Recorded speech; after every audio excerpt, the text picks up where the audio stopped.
Chapter 3 of Animal Farm. How they toiled and sweated to get the hay in, but their efforts were rewarded, for the harvest was an even bigger success than they had hoped.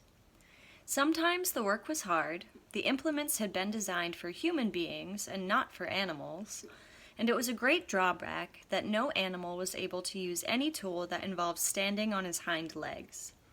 But the pigs were so clever that they could think of a way around every difficulty. As for the horses, they knew every inch of the field, and in fact understood the business of mowing and raking far better than Jones and his men had ever done. The pigs did not actually work, but directed and supervised the others.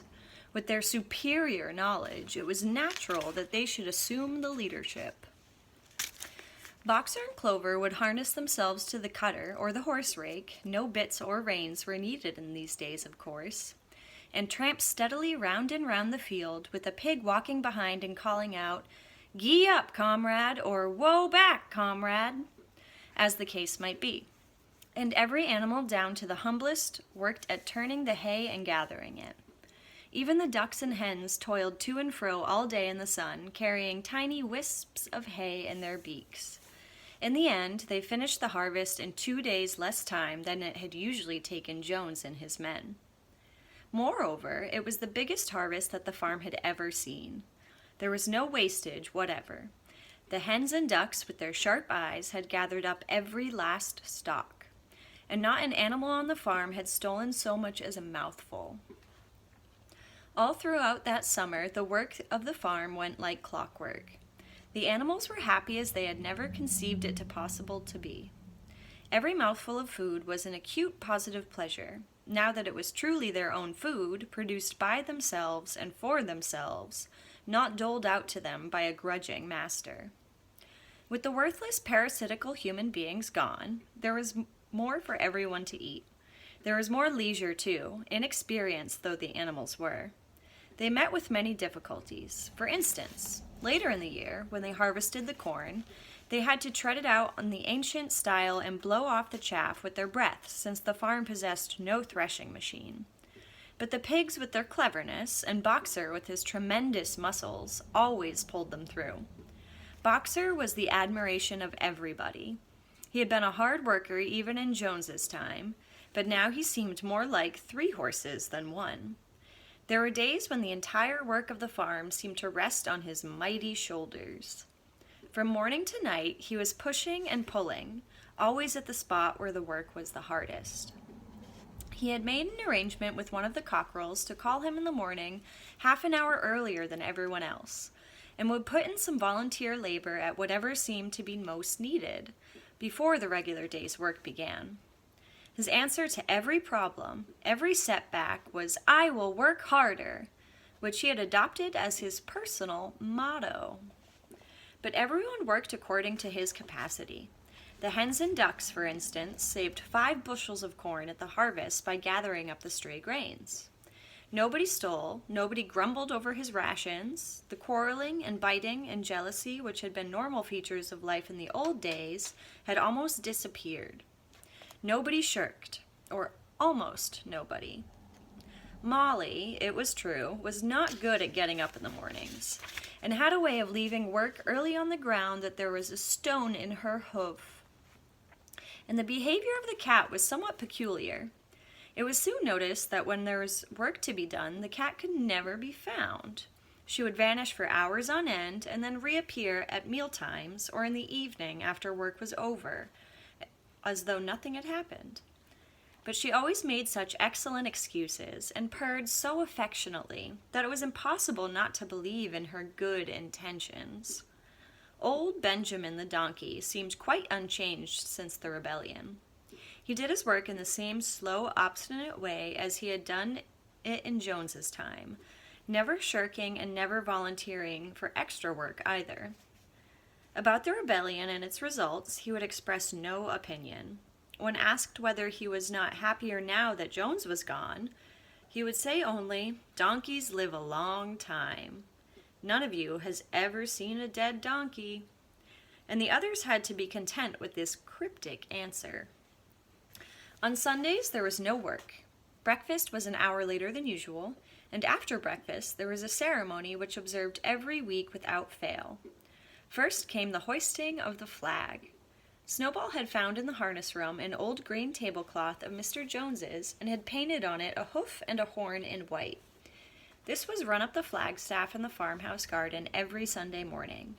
The flag was green, Snowball explained, to represent the green fields of England, while the hoof and horn signified the future republic of the animals, which would arise when the human race had been finally overthrown. After the hoisting of the flag, all the animals trooped into the big barn for a general assembly, which was known as the meeting. Here the work of the coming week was planned out, and resolutions were put forward and debated. It was always the pigs who put forward the resolutions. The other animals understood how to vote, but could never think of any resolutions of their own.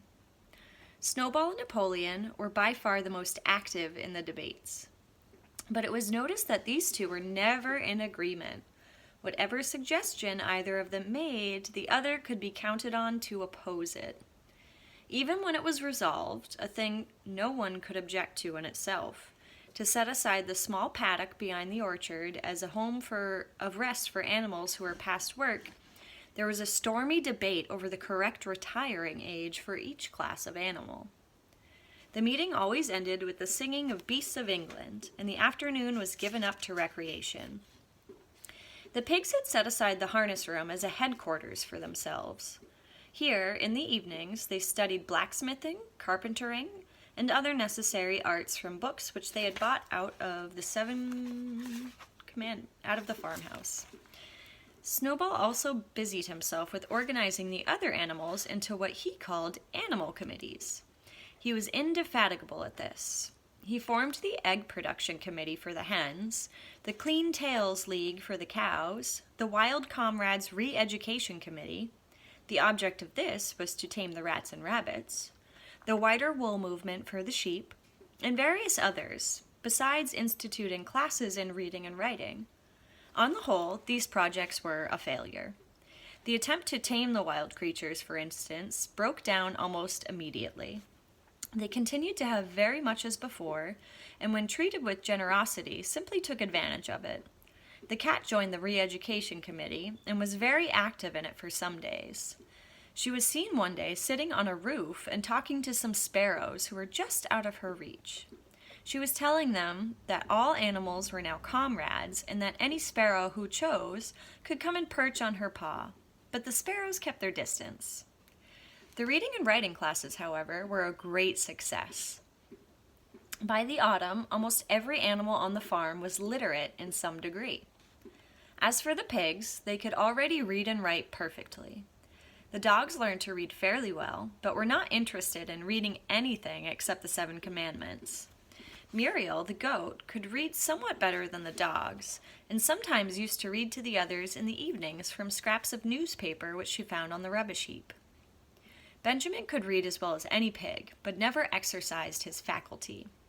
So far as he knew, he said, there was nothing worth reading. Clover learnt the whole alphabet, but could not put words together. Boxer could not get beyond the letter D. He would trace out A, B, C, D in the dust with his great hoof, and then would stand staring at the letters with his ears back, sometimes shaking his forelock, trying with all his might to remember what came next and never succeeding. On several occasions, indeed, he did learn E, F, G, H, but by the time he knew them, it was always discovered that he had forgotten A, B, C, and D. Finally, he decided to be content with the first 4 letters and used to write them out once or twice every day to refresh his memory. Molly refused to learn any but the 6 letters which spelt her own name. She would form these very neatly out of pieces of twig and would then decorate them with a flower or two and walk around admiring them. None of the other animals on the farm could get further than the letter A. It was also found that the stupider animals, such as the sheep, hens, and ducks, were unable to learn the 7 Commandments by heart. After much thought, Snowball declared that the 7 Commandments could in effect be reduced to a single maxim, namely, 4 legs good, 2 legs bad. This, he said, contained the essential principle of animalism. Whoever had thoroughly grasped it would be safe from human influences. The birds at first objected, since it seemed to them that they also had 2 legs, but Snowball proved them that this was not so. A bird's wing, comrades, he said, is an organ of propulsion and not of manipulation. It should therefore be regarded as a leg. The distinguishing mark of man is the hand, the instrument with which he does all his mischief. The birds did not understand Snowball's long words, but they accepted his explanation, and all the humbler animals set out to work to learn the new maxim by heart. 4 legs good, 2 legs bad was inscribed on the end wall of the barn, above the 7 commandments and in bigger letters. When they had once got it by heart, the sheep developed a great liking for this maxim, and often they lay in the field, they would all start bleating, 4 legs good, 2 legs bad, 4 legs good, 2 legs bad, and keep it up for hours on end, never growing tired of it. Napoleon took no interest in Snowball's committees. He said that the education of the young was more important than anything that could be done for those who were already grown up.